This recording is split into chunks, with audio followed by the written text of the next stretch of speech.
ChronoCrew, you already know what it is, Chronos back in the zone, and if you thought parts 1 and 2 were wild, part 3 is straight up unhinged.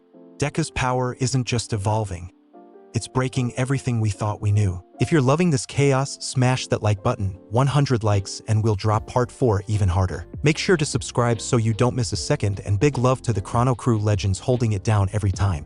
Your support? It's why we keep going. Now get ready, because the quake just became a storm. The morning sun cast long shadows across UA High School's imposing architecture as Izuku Midoriya stood at its entrance, his heart hammering against his ribs. After years of dreaming, months of training, and a record-breaking entrance exam, he was finally here, a student of the most prestigious hero academy in Japan. I still can't believe it, Izuku whispered to himself, clutching the strap of his backpack. The weight of his new uniform felt strange yet right on his shoulders, a tangible symbol of how far he'd come. Students streamed past him toward the main building, their excited chatter filling the spring air. Many wore the same uniform as Izuku, but carried themselves with the confidence of those who had always known their path. Unlike him, they hadn't spent most of their lives labeled as quirkless. This is real, Izuku thought, taking a deep breath to steady himself. I earned my place here. With newfound determination, he stepped through UA's gates, careful to maintain the control over his powers that had become second nature during his training with All Might. Even now, he could feel the familiar energy humming just beneath his skin, the tremendous force that had once parted the clouds with a single punch, now carefully contained through discipline and practice. Ah, Midoriya-kun. Izuku turned to see Achiko Uraraka jogging toward him, her round face bright with excitement. The girl he'd saved during the entrance exam waved enthusiastically. You made it in too. I knew you would, she beamed. Especially after what you did during the exam. That was amazing. Izuku felt heat rising to his cheeks.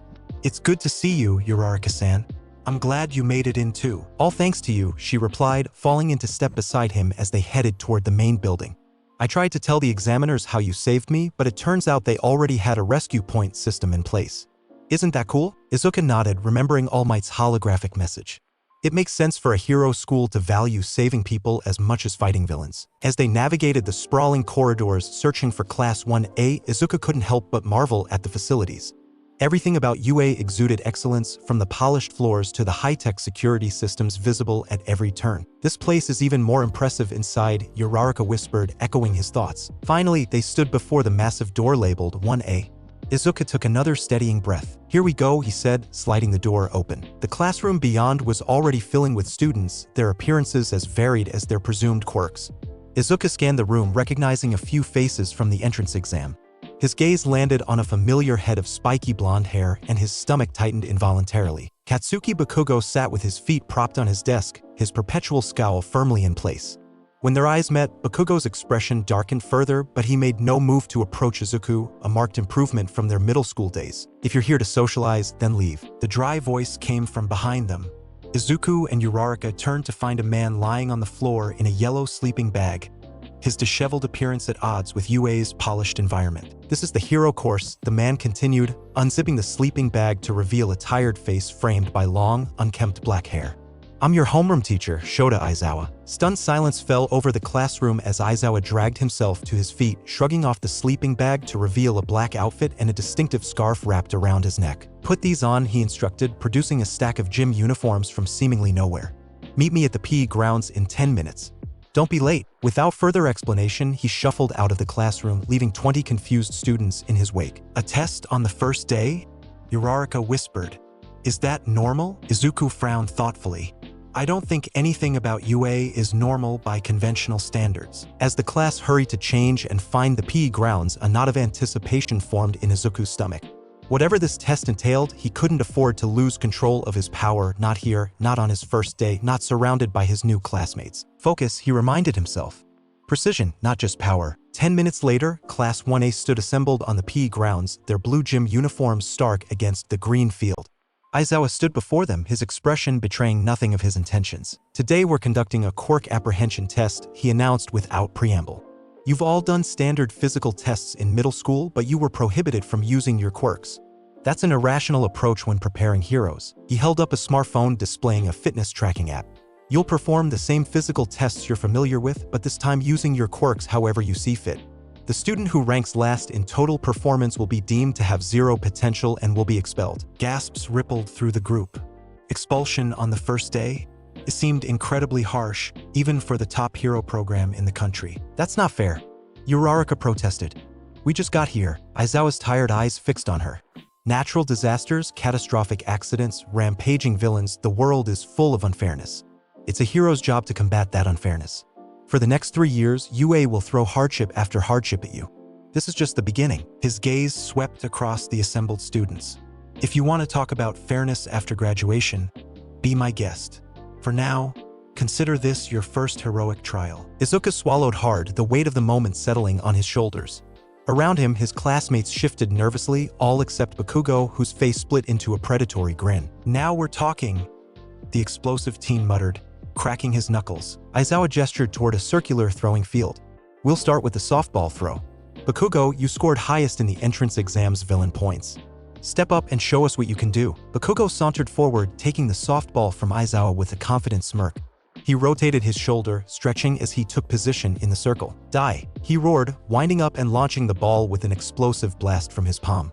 The softball soared through the air, eventually landing far beyond the visible field. Aizawa held up his phone, displaying Bakugo's score, 705.2 meters. Now that's how you use a quirk, he commented. The rest of you, line up. Let's see what you can do. As his classmates began taking their turns demonstrating their quirks through various physical tests, Izuku observed carefully, cataloging each ability in his mind. A girl created objects from her body. A boy with engines in his calves achieved impressive speeds. Another student literally exploded himself across distances. Midoriya, Aizawa called, breaking through Izuku's analysis. You're up for the softball throw. Izuku stepped forward, acutely aware of the eyes on him. Some classmates, those who hadn't been in his battle center during the entrance exam, watched with mere curiosity. Others, who had witnessed his destruction of the zero-pointer, observed with wary respect. Bakugo's crimson gaze burned into him with particular intensity. Taking the softball from Aizawa, Izuku centered himself, feeling the now familiar energy of his quirk responding to his focus. 2 months of training with All Might had given him precision that once seemed impossible, but he still needed to be careful. This wasn't about raw power, it was about controlled application. Any day now, Midoriya, Aizawa prompted, his tone bored. Izuku nodded, stepping into the circle. He tossed the ball into the air, timing his movement precisely. As the ball reached the apex of its arc, Izuku leapt up, meeting it with his open palm. Air Crusher, he called, focusing his tremor energy into a condensed sphere that encapsulated the ball. The moment his palm struck, the energy sphere detonated with a thunderous boom. A visible shockwave rippled through the air as the ball shot forward like a bullet from a gun, its trajectory leaving a vacuum tunnel in its wake. Several of his classmates staggered backward from the concussive force, their exclamations of surprise lost in the sonic boom that followed. The shockwave continued outward, rustling trees hundreds of meters away and setting off car alarms in the distant parking lot. Stunned silence fell over the PE grounds as everyone, including Aizawa, stared at the sky, tracking the ball's now invisible path. After several seconds, Aizawa's phone beeped. He looked down at the screen, his perpetually tired eyes widening marginally. Midoriya, he said, turning the display toward the class. The number on the screen wasn't the measurement. It was a symbol. Infinity. Infinity? Someone gasped. That's not possible. Another student protested. The ball exceeded the measurement capabilities of our equipment, Aizawa explained, pocketing his phone. It appears to have achieved escape velocity. Izuku blinked, processing the implications. You mean I send it into space? A tall student with glasses chopped the air emphatically. That would require a velocity of approximately 11.2 kilometers per second. Surely that's beyond what a human quirk could achieve. Aizawa silenced the chatter with a raised hand. Whatever the case, the measurement system registered it as infinity. Let's move on to the next test. As Izuku stepped back into line, he caught Bakugo's expression. A mixture of fury and disbelief that made Izuku instinctively brace for an explosion that didn't come. Instead, Bakugo turned away, his shoulders rigid with barely contained rage. Dude, that was incredible. A red-haired student clapped Izuku on the shoulder. What kind of quirk does that? Some kind of super strength. Before Izuku could answer, a girl with a spiky ponytail interjected. It appeared to be vibration-based, not pure strength. The air visibly distorted around the point of impact. Are you the one from the news? Asked a smaller student with purple balls for hair.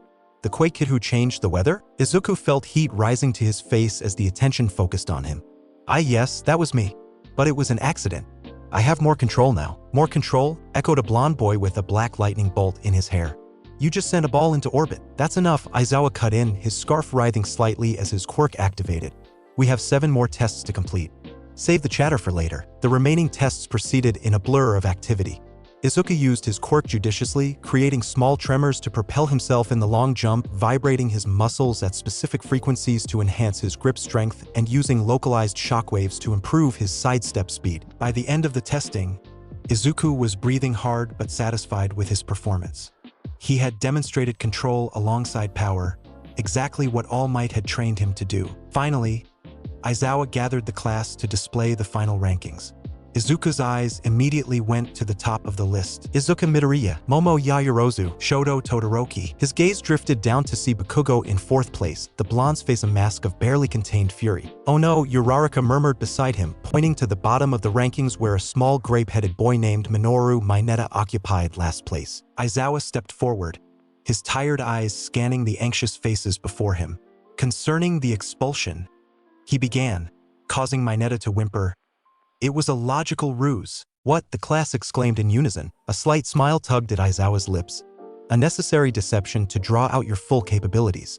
No one's going home today. Relief swept through the students, though Izuku noticed the tall, bespectacled student, Tenya Ida, according to the rankings, looking troubled by the deception. That's it for today, Aizawa announced, already turning to leave. Pick up a syllabus in the classroom and review it before tomorrow. As their teacher walked away, the tension broke. Students clustered together, comparing results and quirks with newfound enthusiasm. Midoriya-kun, that was amazing. Uraraka bounded up to him, eyes shining. Your quirk is so powerful. Izuku smiled sheepishly. Thanks, but yours is impressive too.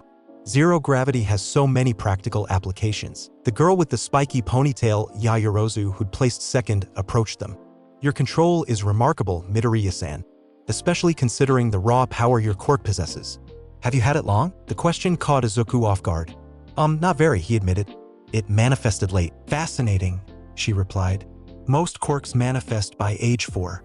A late blooming quirk of such magnitude is quite unusual. Before the conversation could continue, Izuku sensed movement behind him, a familiar presence radiating hostility. Deku, Bakugo growled, his voice low and dangerous. Izuku turned slowly, facing his childhood tormentor with steady eyes. Unlike in middle school, he no longer felt the need to cower.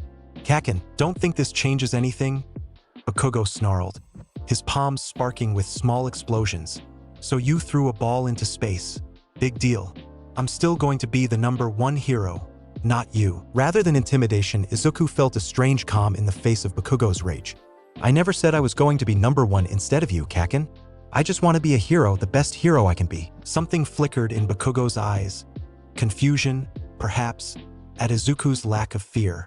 The explosive teen opened his mouth as if to retort, then clamped it shut, turning on his heel and stalking away. What's his problem? Uraraka whispered once Bakugo was out of earshot. Izuku sighed. It's complicated. We've known each other since we were kids. But let's just say we have a difficult history. As the class made their way back to the main building, Izuku felt a tap on his shoulder. He turned to find Ida, the bespectacled student, regarding him with intense scrutiny. Midoriya-kun, Ida began, his tone formal. I must apologize for my assessment of you before the entrance exam. When you ran ahead as the gates opened, I thought you were being reckless. Clearly, I misjudged your character and capabilities. Izuku blinked, surprised by the formal apology. There's no need to apologize, Ida-kun. I was just doing what felt right in the moment. Nevertheless, your performance today was exemplary, Ida continued, chopping the air for emphasis. To achieve infinity on any metric is unprecedented in UA history, from what I understand. As his classmates continued to discuss the day's events around him, Izuku found himself in a state of stunned disbelief. After years of being the quirkless outcast, he was now at the center of attention for his power. The transition was jarring, almost uncomfortable. Is this how Kaken felt growing up? He wondered, watching his childhood friend walking ahead, isolated by his own choice. Having everyone focus on your quirk instead of who you are? The thought gave Izuku pause. For all his new power, for all the attention it brought, he didn't want to be defined solely by the Gura Gura no Mi's abilities. Being a hero meant more than just having a strong quirk. All Might had taught him that. It meant having the heart to save others, the wisdom to use power responsibly, and the courage to stand up when others wouldn't. Those qualities had nothing to do with quirks and everything to do with character. As Class 1A filed back into their homeroom to collect their syllabi, Izuku made a silent promise to himself. He would become a hero worthy of the power he now possessed, not because of it, but in spite of it. The true test was yet to come. Today's training, All Might announced, his booming voice filling the massive facility known as Ground Beta, will pull no punches. Class 1A stood assembled in their newly acquired hero costumes, staring up at the symbol of peace with expressions ranging from awe to fierce determination.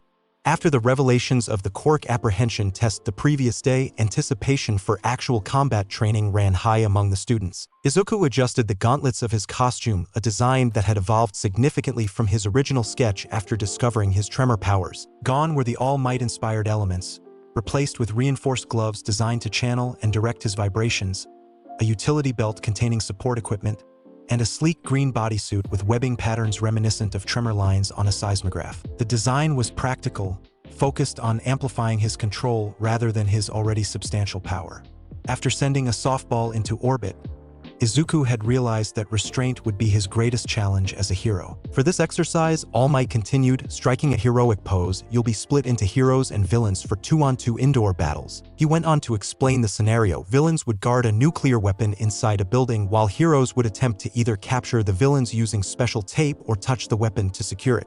The villains could win by either capturing the heroes or protecting the weapon until time expired. The matchups and roles will be determined by drawing lots, All Might announced, producing a box labeled Lots in his distinctive handwriting. As the class lined up to draw their assignments, Izuku found himself hoping for a challenging matchup, one that would test his control rather than his raw power.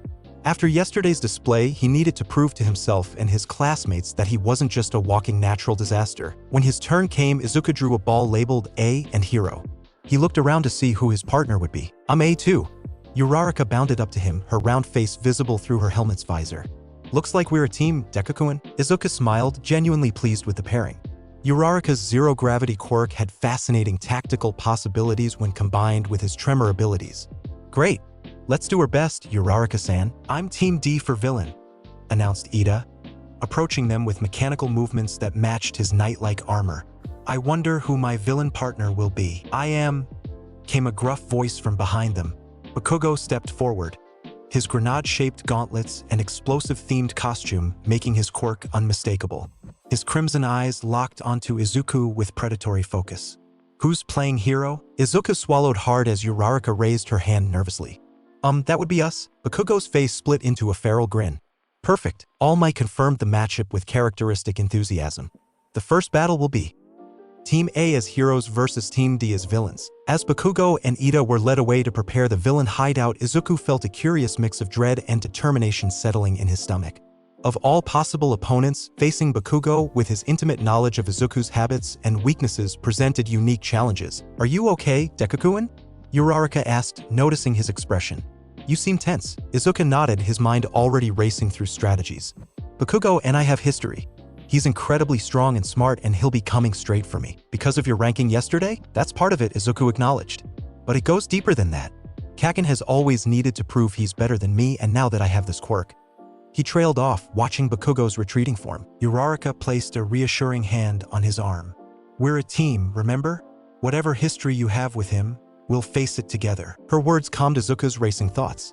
She was right, this wasn't middle school anymore, where he faced Bakugo's wrath alone. This was UA, where teamwork and strategy mattered as much as raw power. Thanks, Uraraka-san, he said, offering a determined smile. Let's come up with a plan. While the villains prepared, Izuku and Uraraka huddled over the building's blueprints, discussing tactics. Izuku's analytical mind dissected the structure's weaknesses, identifying potential approaches and anticipating Bakugo's likely strategies. Ida-kun will almost certainly stay with the weapon, Izuku reasoned. His sense of duty wouldn't allow him to abandon the objective. That means Bakugo will come hunting for us, for me specifically. So we could use that, Uraraka suggested, tapping the blueprint. If Bakugo's focused on finding you, I could slip past and reach the weapon. Izuku nodded thoughtfully. That's good, but we need to be careful. Bakugo's not just strong, he's tactically brilliant when he's focused. And Ida's no slouch either. After 5 minutes of preparation, All Might summoned them to the monitoring room, where the rest of Class 1A would observe the battle via multiple camera feeds. Heroes, All Might announced. You will enter through the ground floor. Villains are now in position. Remember, this is training, go all out. But remember the wise words of General Sun Tzu. Know when you are defeated. Izuku nodded, understanding the implicit warning. With his power, going truly all out could have catastrophic consequences for both the building and his classmates. Begin. All Might shouted, signaling the start of the exercise. Izuku and Uraraka entered the building cautiously, finding themselves in a dimly lit hallway. The concrete walls and floor would amplify Izuku's tremors if he wasn't careful, a fact he filed away for both strategic advantage and potential hazard. Stay alert, Izuku whispered. Bakugo Kadai. An explosion rocked the corridor ahead, cutting off his words as Bakugo emerged from around the corner, palms smoking and face twisted in a predatory grin. Found you, Deku, he snarled, launching himself forward with explosive speed. Izuku reacted instantly, pushing Uraraka aside as he raised his arm to block Bakugo's incoming attack. The force of the explosion sent him skidding backward, but his reinforced costume absorbed most of the impact. Right from the start, huh, Kakin? Izuku muttered, regaining his balance. Uraraka-san, he called, not taking his eyes off Bakugo, stick to the plan.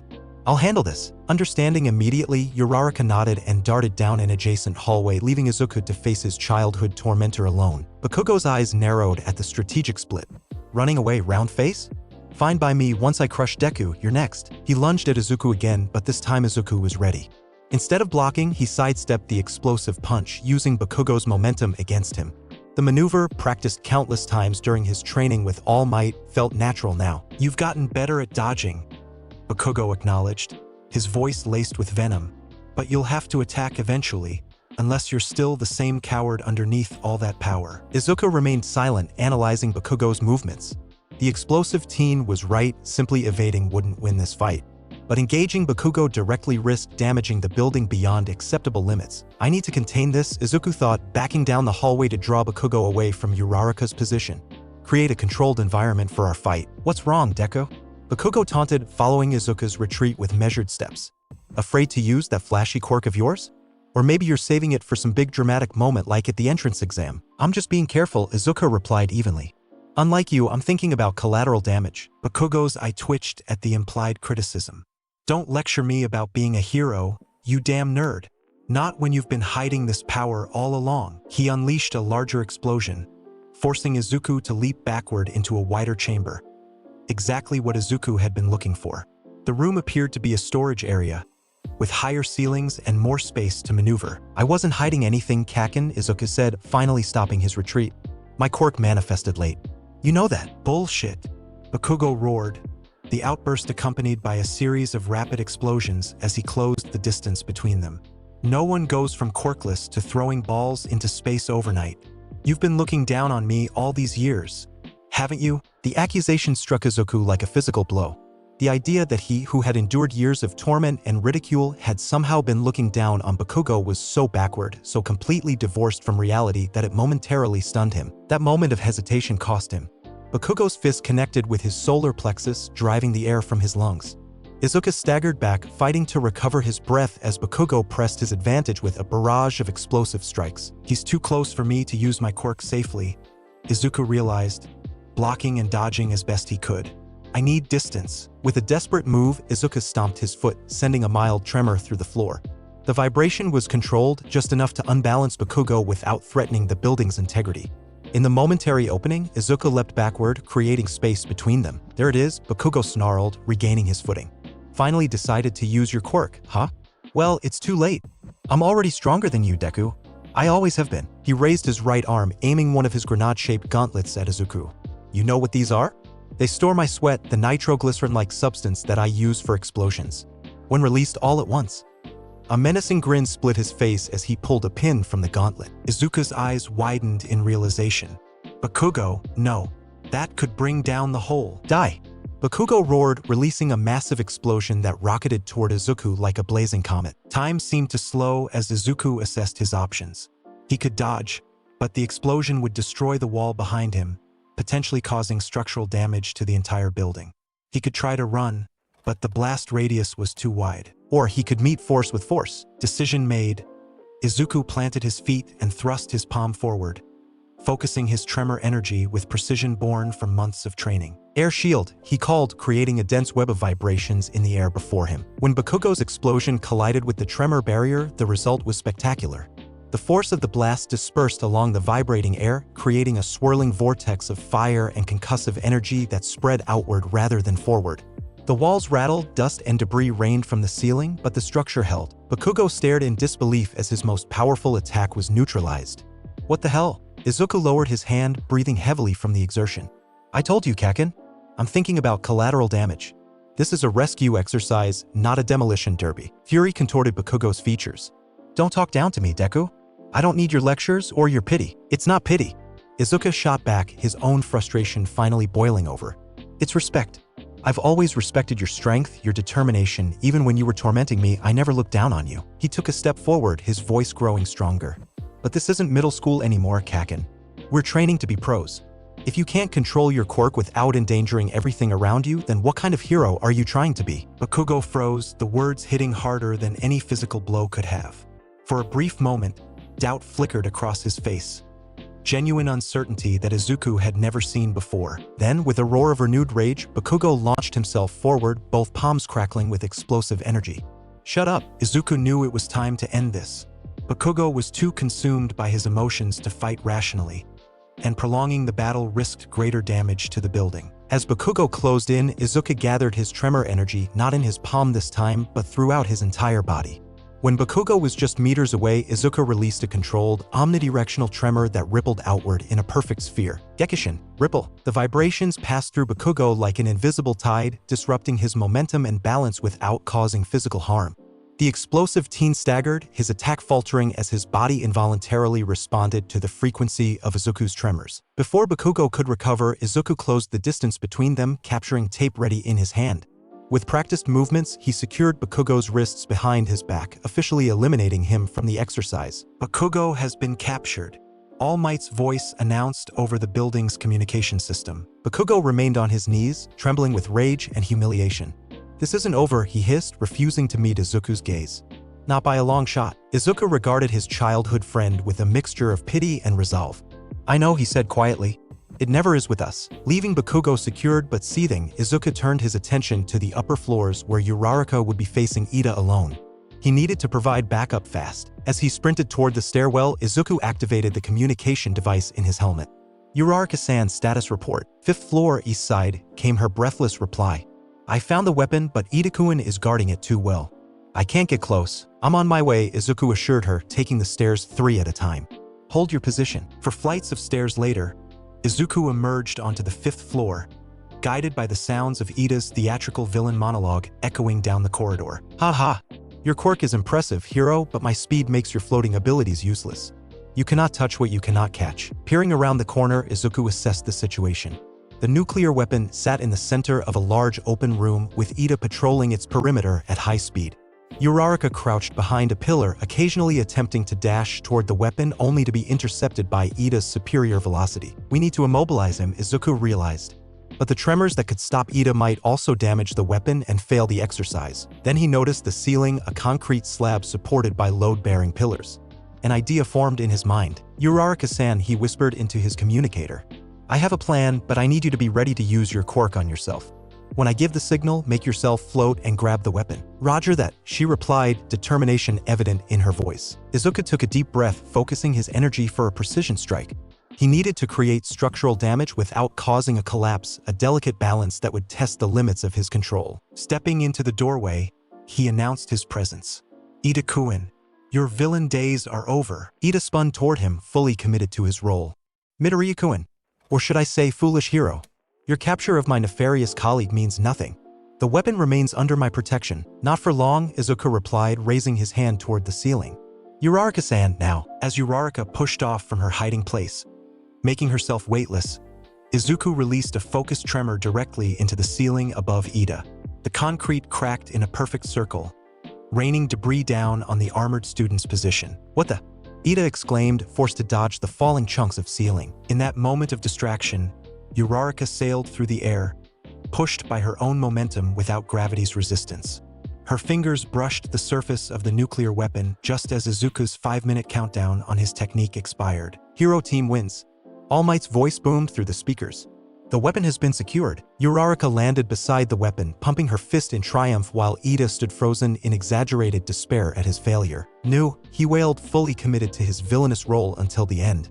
"My perfect plan, foiled by these accursed heroes." Izuku couldn't help but smile at Ida's theatrical performance as he entered the room, noting with satisfaction that his tremor had caused only superficial damage to the ceiling. Exactly as he'd intended. "Good work, Uraraka-san," he said, offering her a high five that she enthusiastically returned. "We did it," she beamed. "Your core control is amazing, Deku-kun. You damaged the ceiling just enough to distract Ida-kun without causing anything to collapse." Izuku rubbed the back of his neck, embarrassed by the praise. "I'm still learning. It helps to have a great partner." "Young heroes," All Might's voice interrupted over the speaker system.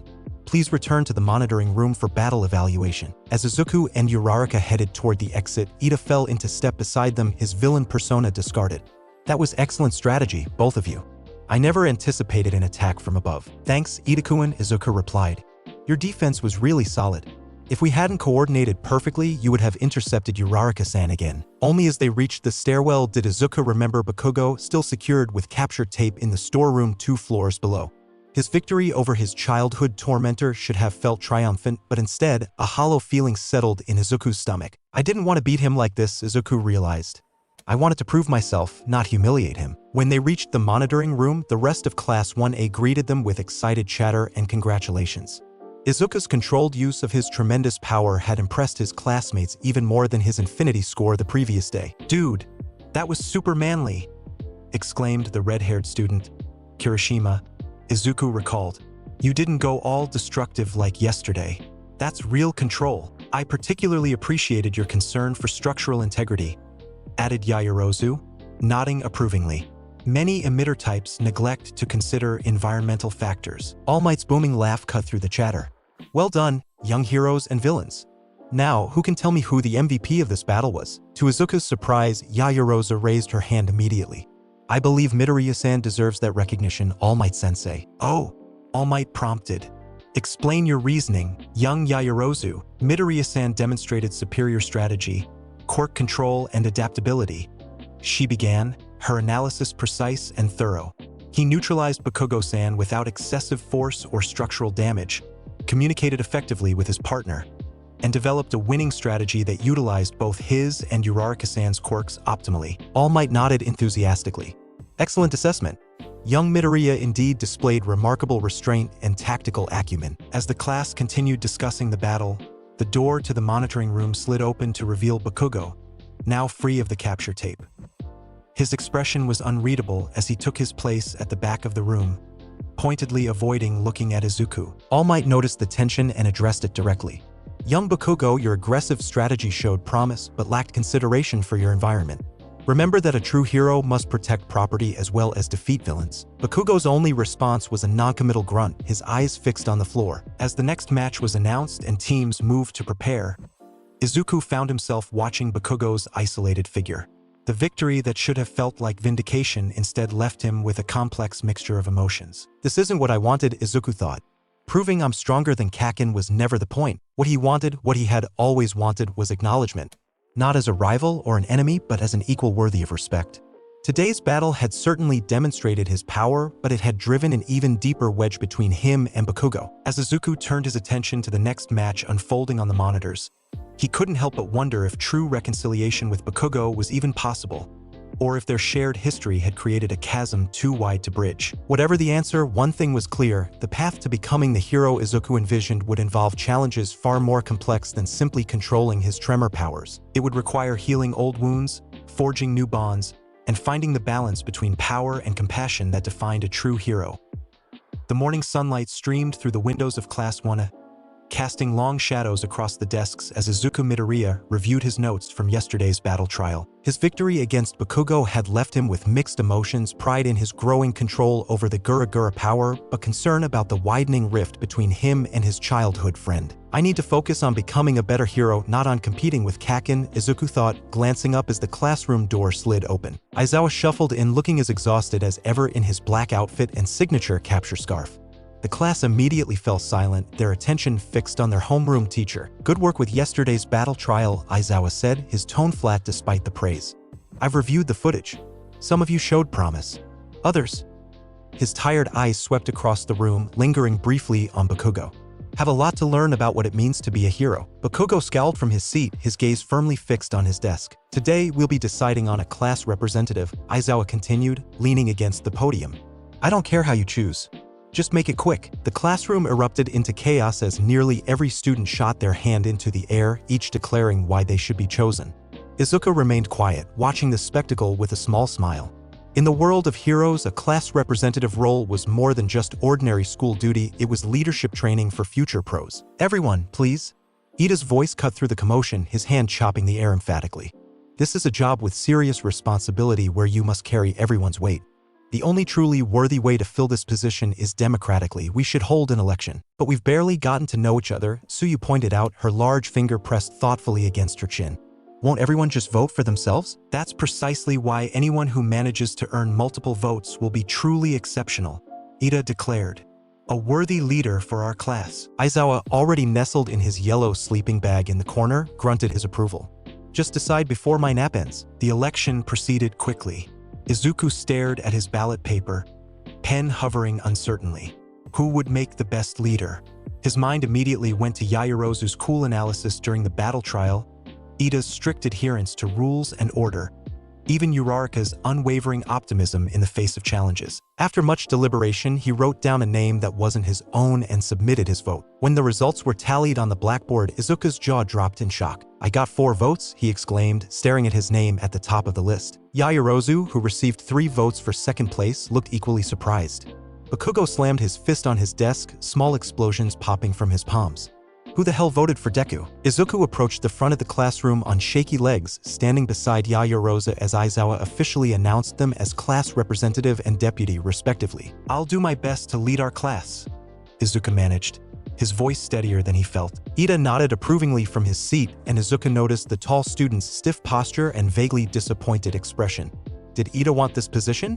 Then why would he suggest an election? The thought was interrupted by the lunch bell and the class filtered out toward the cafeteria. As Izuku sat with Uraraka and Ida at their usual table, the subject quickly turned to his new position. I'm really not sure if I'm the right choice, Izuku admitted, poking at his rice. Leadership has never been my strong suit. Nonsense, Ida declared, his chopsticks slicing through the air. Your performance in the battle trial demonstrated excellent decision-making skills and strategic thinking. These are essential qualities for a leader. Ida-kun, didn't you want to be class rep? Uraraka asked, tilting her head curiously. You seem like you'd be perfect for it. Ida adjusted his glasses, a small smile forming on his serious face. Wanting a position and being qualified for it are 2 different matters. I voted for Midoriya because I believe his actions speak louder than any words I could offer. Izuku felt warmth spread through his chest at Ida's unexpected vote of confidence. Before he could respond, however, a shrill alarm blared throughout the cafeteria. Security level 3 has been breached, an automated voice announced. All students, please evacuate in an orderly fashion. The cafeteria descended into instant panic. Students surged toward the exits, creating a dangerous crush of bodies. Izuku found himself separated from Uraraka as the crowd pressed forward. What's a level 3 breach? He called to a nearby upperclassman. It means someone's infiltrated the school grounds, the student shouted back. This hasn't happened in my 3 years here. Infiltrated UA? But how? Izuku wondered, struggling to maintain his footing as he was pushed along by the panicking crowd. The security system is supposed to be state-of-the-art. Through the sea of uniforms, he spotted Ida being pressed against a window. The disciplined student's eyes widened as he looked outside, his expression shifting from concern to confused relief. Suddenly, Ida was airborne, propelled by the engines in his legs. He soared above the crowd, landing dramatically atop the exit sign where everyone could see him. Everyone, calm down, Ida shouted, his body rigid in an unusual T-pose to maintain balance. It's just the media. They've somehow gotten onto school grounds. There is no danger. We are students of UA High. Let us conduct ourselves in a manner befitting this great institution. The panic subsided almost immediately, students pausing to look out the windows where, indeed, a swarm of reporters could be seen being held back by President Mike and other teachers. As order was restored and they returned to the classroom, Izuku couldn't help but reflect on Ida's quick thinking. That's what a real leader does, stays calm in a crisis and restores order. When they were all seated again, Izuku stood at the front of the class, his decision made. I'd like to resign as class representative, he announced, surprising his classmates. After seeing how Ida-kun handled the situation in the cafeteria, I think he's better suited for this role. He kept his cool during a crisis and knew exactly what to do. Murmurs of agreement spread through the classroom. Even Aizawa, emerging from his sleeping bag, offered no objection. If Midoriya-kun nominates me, I will accept the responsibility with honor, Ida declared, standing ramrod straight. And so, by the end of the day, Ida Tenya became the official class representative, with Yaoyorozu remaining as deputy. As they prepared to leave, Aizawa made one final announcement. Tomorrow, we'll be doing rescue training at an off-campus facility. Bring your hero costumes if you want. That's all. The following morning found Class 1A aboard a bus heading toward UA's Unforeseen Simulation Joint, or USJ, a massive facility designed to train heroes for various disaster scenarios. Izuku sat beside Uraraka, his costume case at his feet. Despite Aizawa's casual delivery, everyone understood the importance of rescue training, the core of what it meant to be a hero. I wonder what kind of rescue scenarios we'll practice, Uraraka said, her excitement palpable. Floods? Fires. According to the brochure, USJ has zones for every natural disaster you can imagine, Izuku replied. It was designed by the Space Hero 13, who specializes in rescue operations. From across the aisle, Suyu peered at Izuku with her large, unblinking eyes. Midoriya-chan, your quirk is incredibly powerful, Karo. But isn't it more suited for combat than rescue? The question made Izuku pause. It was true, the Gura Gura power's destructive capabilities were legendary, capable of sinking islands and causing tsunamis in the pirate world where it originated. I'm learning to control it better, he answered carefully. With enough precision, I think I can use it for targeted rescues, clearing debris or creating paths through obstacles. Like during the battle trial, Kirishima chimed in, his shark-like teeth visible in his grin. The way you cracked just the ceiling tiles without bringing down the whole room was super manly. The conversation shifted as they approached their destination, the massive domed structure of USJ coming into view. As impressive as it was from the outside, the interior was even more breathtaking. 6 disaster zones spread out before them like a macabre theme park, a shipwreck on artificial water, a landslide area, a fire zone with buildings perpetually ablaze, a windstorm, a mountainous zone, and a simulated urban collapse. Standing at the entrance was a figure in an astronaut-like suit, the Space Hero 13. Welcome to USJ. 13 greeted them, their voice slightly muffled by their helmet. I designed this facility to help you train for every disaster scenario a hero might face. Aizawa approached 13, speaking in a low voice that Izuku could barely overhear. Where's All Might? He was supposed to meet us here. He reached his limit during his morning commute, 13 replied, holding up 3 fingers discreetly. He's resting in the break room. His limit? Izuku thought, concern washing over him. He alone knew of All Might's secret, the grievous injury that limited his heroic activity to just 3 hours a day. Had he pushed himself too hard again? His worries were interrupted as 13 began addressing the class about the nature of their quirks. Many of you have powers that can easily kill, the rescue hero stated bluntly. In our superhuman society, quirks are strictly regulated and requirements for their use are enforced. It's easy to forget that one wrong move could be deadly, even with the intent to rescue. Their words resonated deeply with Izuku, who knew all too well the destructive potential of his quirk. The entrance exam, the softball throw, the battle with Bakugo, in each instance, he'd struggled to contain the Gura Gura's raw power. Today, you'll learn to use your quirks to save lives, 13 continued. Your powers are not meant to inflict harm, but to help people. That is the purpose of 13's speech was cut short as the lights throughout the facility suddenly flickered.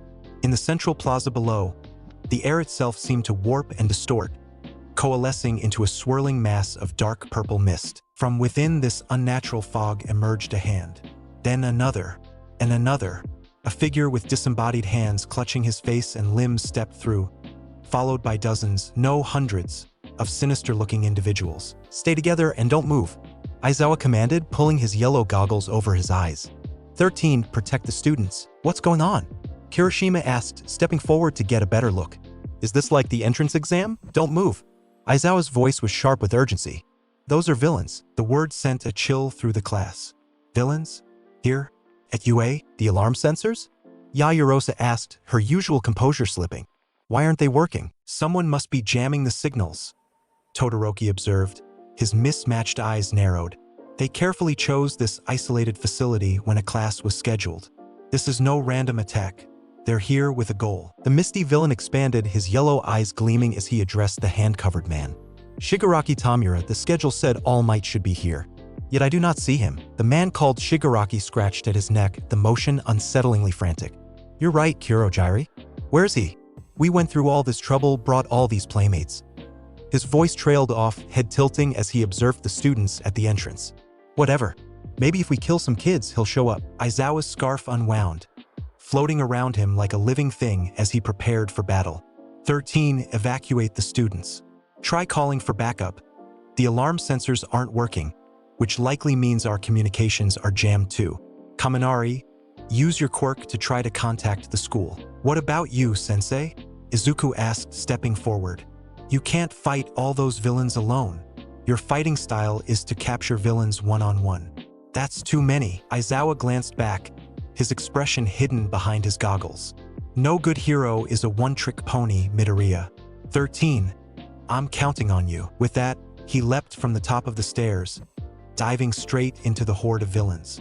Despite being outnumbered, Aizawa moved with incredible efficiency, his capture scarf and erasure quirk working in perfect tandem to neutralize villain after villain. Everyone to the exit.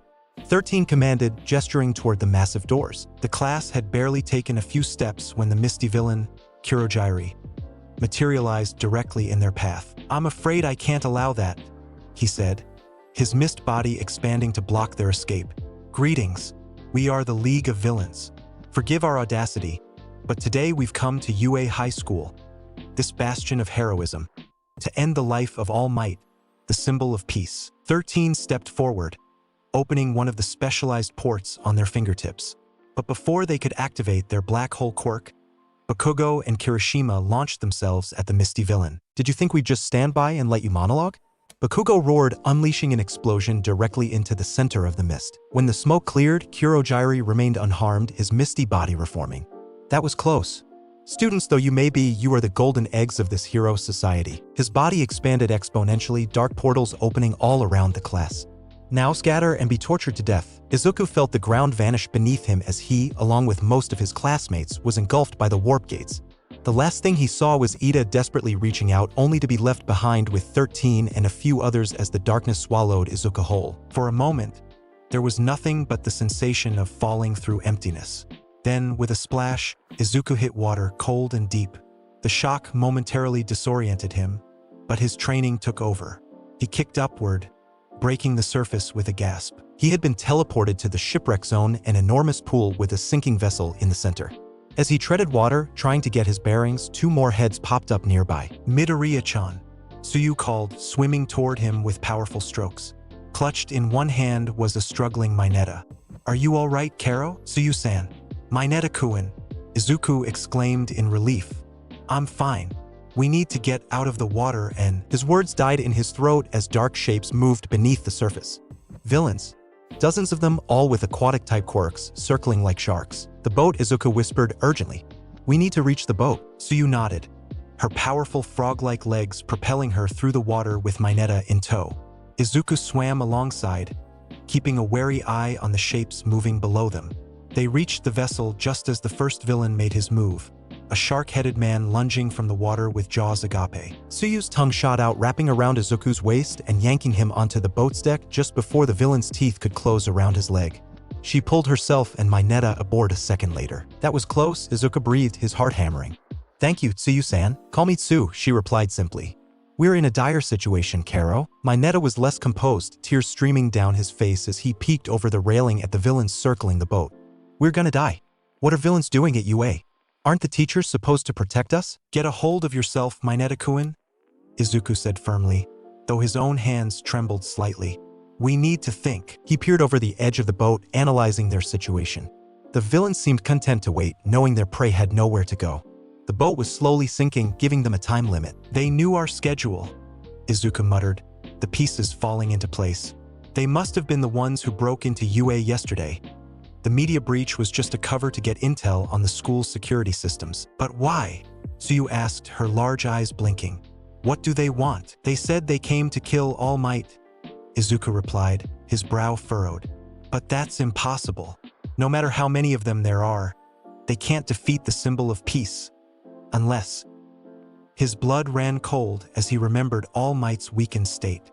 Unless they have some secret weapon we don't know about. Who cares about their plan? Mineta wailed. We need to worry about surviving. They're going to kill us. No, they're not, Izuku said with newfound determination. If they wanted us dead immediately, that warp villain would have dropped us into the fire zone or the landslide zone, not into water where we had a chance to reach safety. They want to pick us off slowly, wear us down, use us as bait for the teachers. He stood up straight, the tremor energy inside him responding to his resolve. We're not going to be victims.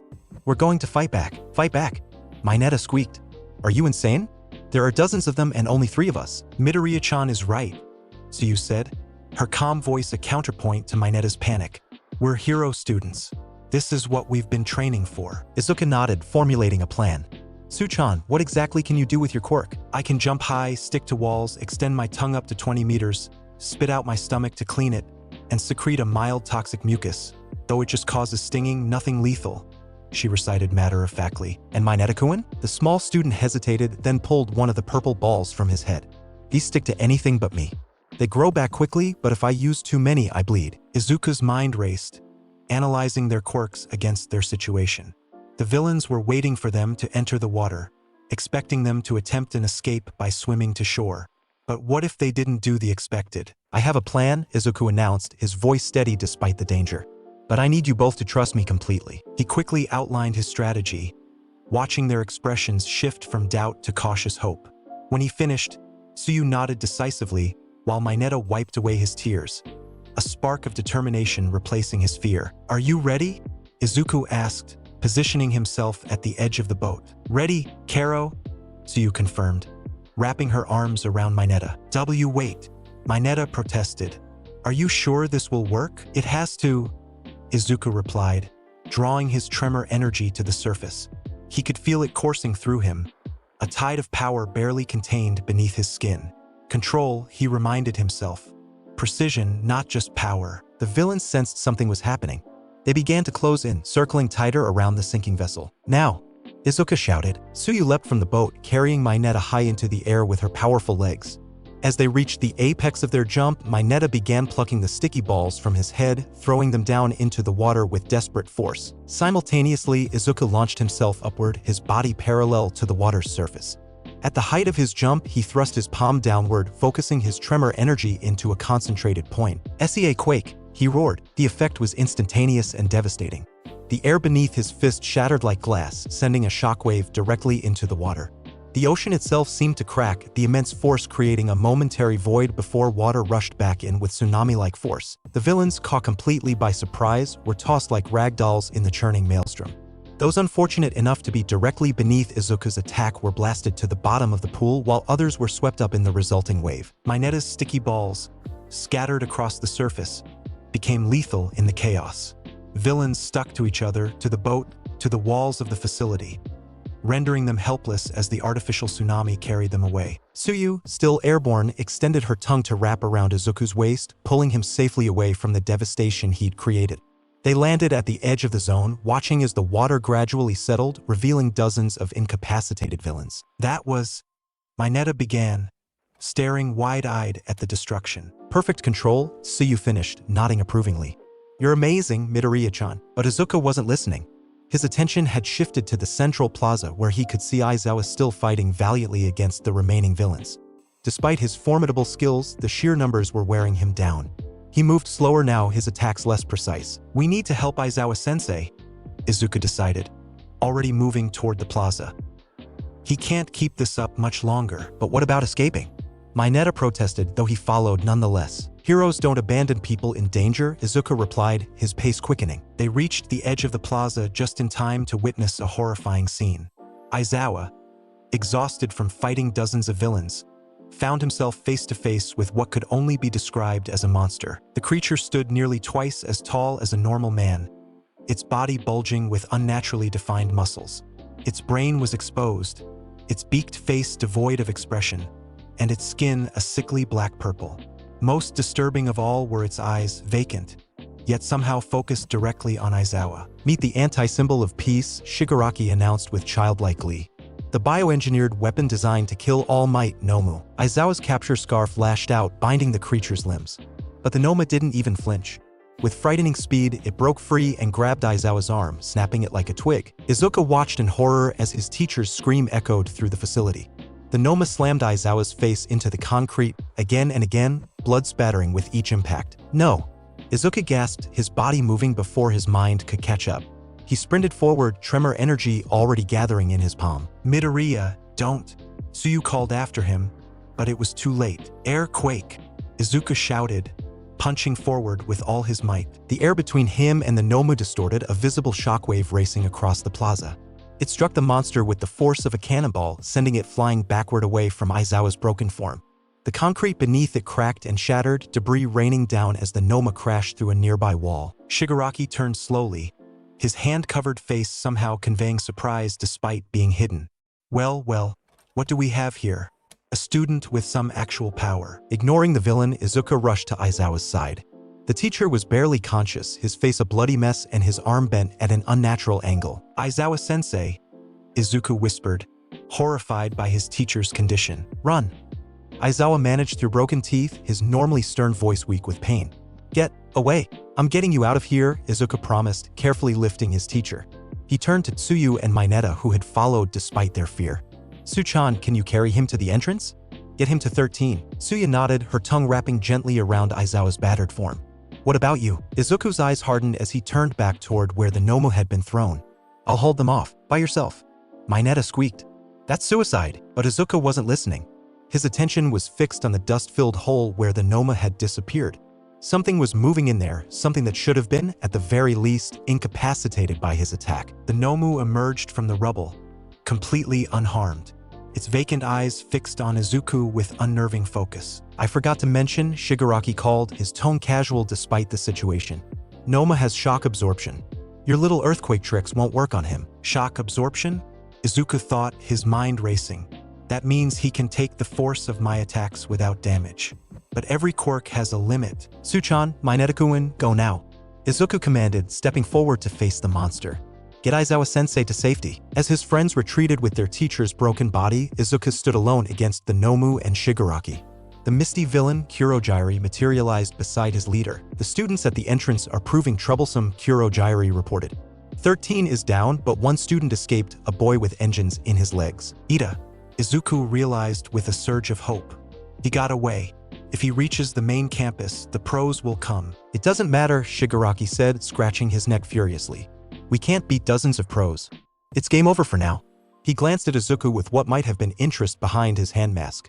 "But before we go, let's leave a few dead kids to wound the symbol of peace's pride." "NOMU, kill him." The monster moved with terrifying speed, crossing the distance between them in an instant. Izuku barely had time to raise his arms in defense before the NOMU's fist connected with his torso, sending him flying backward. He crashed into the ground, pain exploding through his body. That hit, it was even stronger than Bakugo's explosions. Izuku thought, struggling to stand. "If I hadn't reinforced my body with tremor energy at the last second, that might have killed me." The NOMU was already upon him again, its massive hand reaching for his throat. Izuku rolled away, the creature's fist shattering the concrete where his head had been a moment before. "I can't outrun it, and I can't overpower it," Izuku realized, desperately dodging another lightning-fast attack. "But maybe I don't have to." The NOMU had shock absorption, which meant it could nullify the force of impacts. But what about internal damage? What about vibrations that bypassed the outer layer of protection? As the monster lunged again, Izuku stood his ground. He gathered his tremor energy into his fist. When the NOMU's fist connected with his fist, instead of being thrown backward, Izuku released his power in a controlled burst. "Gekishin!" he shouted, the tremor passing from his body directly into the NOMU's. The effect was immediate. Visible cracks on the air showed and the creature froze, its body convulsing as vibrations tore through it from the inside out. Cracks appeared on its exposed brain, blood seeping from its mouth. With a final, violent spasm, half of the NOMU's body simply tore away, shredded by forces it couldn't absorb. Shigaraki's stunned silence was deafening. "That's impossible. NOMU was engineered to fight all might. How could some brat?" His shock gave way to fury as he lunged toward Izuku, 5 fingers outstretched. "I'll turn you to dust myself." But before he could reach his target, the main doors of USJ burst open with a thunderous boom. "Have no fear," boomed a familiar voice that sent a wave of relief through Izuku's battered body. "For I am here." All Might stood in the doorway, but not as the smiling symbol of peace that the world knew.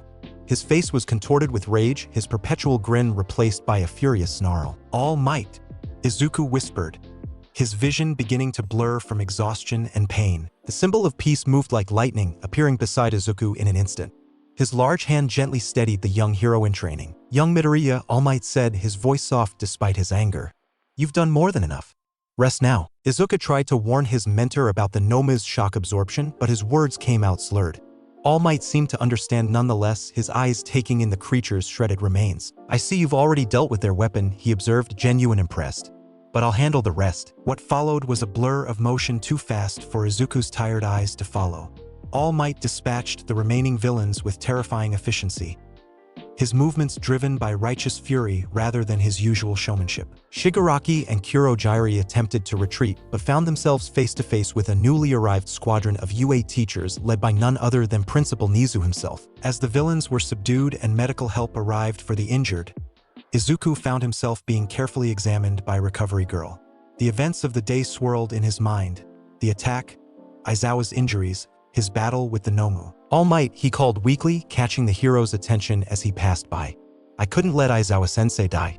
I had to fight. All Might knelt beside him, placing a gentle hand on his shoulder. You did what any true hero would do, young Midoriya. You protected others without regard for your own safety. His voice lowered so only Izuku could hear. I'm proud of you, my boy. As Recovery Girl's healing quirk mended his injuries, Izuku felt a profound sense of validation. Despite the terror and violence of the day, he had stood his ground. He had protected his teacher.